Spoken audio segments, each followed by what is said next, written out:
Սադամ Հուսեյնը Իրաքում իր երկրի շահն էր, այո, բռնապետական ռեժիմ էր։ Հայաստանում բռնապետական ռեժիմ չի, բռնապետական ռեժիմը գործիք է, Հայաստանում խունտա է, որտեղ խունտան ունի արտաքին կառավարում։ Հայաստանում խունտա է, եւ այդ խունտայի գլուխը կառավարության շենքում նստած չի, նստած է Ստամբուլում,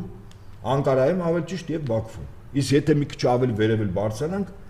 նստած է առնվազն Լոնդոնում։ Իսկ երեք ցույց տրվեց, որ այդ խունտայի գլուխը նաեւ Փարիզում է։ Մակրոնի հայտարարությունը։